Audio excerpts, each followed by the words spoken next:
Good morning, children. Welcome back to our math session. Today's topic is Introduction Part 5 of Squares and Square Roots. In this video, we are discussing about how to find square root by long division method. So, let me start.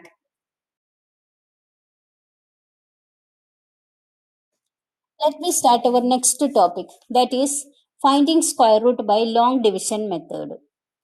Sometimes it is not easy or convenient to write the factors of a number, isn't it? For example, if it is a 5 digit or 6 digit number, then that time it is very difficult to find the factors for finding prime factorization, isn't it? So in such cases, we use the method of long division to find the square root.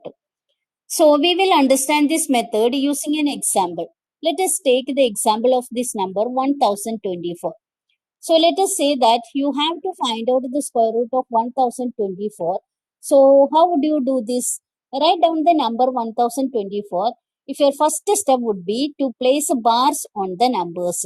So we will place lines like this over the numbers. And how will be placed the bars? We will place the bars over each pair of numbers from right to left. Means right side to left side. This is the 4 digit number, but we will take two digits together. So one pair of digits, we will put them under one bar. And where from we start putting the bars? We will start putting the bars from the unit place. So this is the unit place. So from this side, two digits together under one bar. Again, remaining two digits together and there one more bar. So your first step would be placing the bar over a pair of digits. And you start pairing the digits from a right hand side, that is nothing but our unit digits. Right? Okay. Once you have done, then what you do? You make an arrangement like this because now we are going to perform something like division. So now just focus on the digits that you have under the first bar. So the digits under the first bar is 10, right? So now start looking at that perfect square which is less than or equal to 10. For example, 2 square that is equal to 4. 4 is less than 10. Isn't it? Now next number is 3 square. 3 square is equal to 9. 9 is also less than 10. The next number is 4 square. 4 square is 16, but 16 is greater than 10.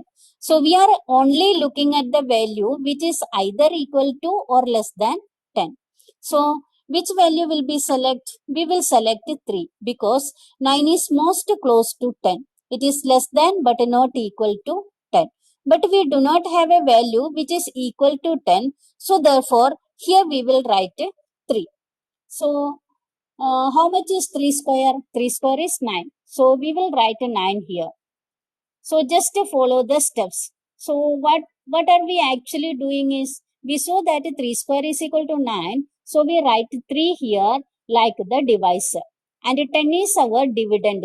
Now 3 into 3 is equal to 9. So the other 3 on the top is our quotient. This 3 acts as our quotient. Okay. So now what we do? We find the remainder. So the remainder would be 10 minus 9, which is 1. So this is our first half. Now in the second half, what we do? We bring down the digits under the second bar. So what are the digits under the second bar? Here it is 24, isn't it? So we will bring 24 together. So we got here now 124. And what about the divisor? So the divisor this time would be twice of the old divisor. So earlier it was 3 times, earlier it was 3. So this time it will be 6. And then you place a blank after 6. That means there will be another digit here which we are get to find out, right? Once you are done this, now you try to fill this blank with such a digit which when multiplied to this number will give you a value that is either equal to 124 or less than 124, isn't it? So for example, if you think that this digit will be 1, in that case this number will be 61. Then 61 into 1, that is equal to 61, which is less than 124, isn't it? Okay, let us assume that the number will be 2, then 62 into 2, because you have to multiply with the same digit, isn't it? So 62 into 2 is equal to 124, which is equal to our number 124. And this is exactly what we are looking for. So what do? You place 2 here. 62 into 2 is 124. So get 124, but you have to multiply with it, that is 2. So your quotient.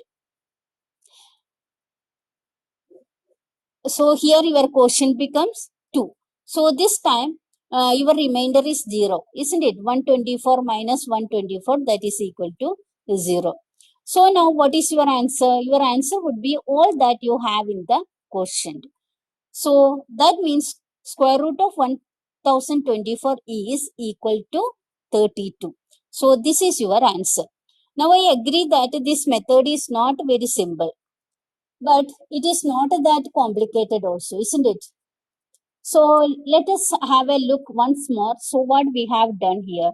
What we have done in first step was to place bars over the digits, and we place the bars over a pair of digits, and there is another significance of the bars. The number of bars that you have in the number denotes the number of digits that you will have in the square. Means, for example, here you have 2 bars, so you have 2 digits in the square root value, right? If it is 3 bars in the question, then square root value having 3 digits, like that. Okay, means number of bars is the number of digit in the answer. Okay, so once you place the bar, then you try to find out, find one perfect square whose value is less than or equal to the number under first bar. So in this case, that number was 9, isn't it? So you write 3 in the divisor's place and 9 under the first bar digits. And 3 is our quotient, because 3 into 3 is equal to 9. Then find the remainder. Then bring down the numbers under the next bar. And on the divisor side, you twice the value of the previous divisor and keep a blank for a digit. After that, now you try to find such a value for this digit such that this number, when multiplied by the same digit, gives a value which is less than or equal to the new formed number. Here that was 124. So the same process we will continue after completing all the digits. Clear? So in this way, all that you get it in the quotient would be your final answer. Okay. Very quickly, we can recollect the points what we have to do while finding a square root by long division method. What is the first point here? First step. First step, you should place bars over every pair of digits starting from the ones digit. Then what is second next step? Find the largest number whose square is less than or equal to the number under the leftmost bar. Then what is third? Take this number as a divisor. Then fourth point, write the quotient and remainder. Then fifth, bring down the number in next bar. Sixth, double the divisor with a blank on right.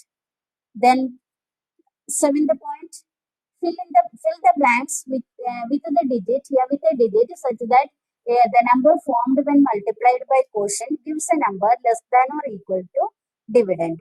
The same digit should be quotient. If the digits are more there, then you have to continue the same process till completing the digits. Clear? Okay.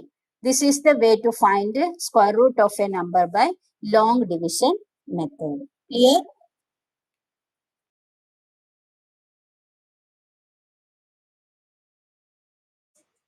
Here we are winding up this session.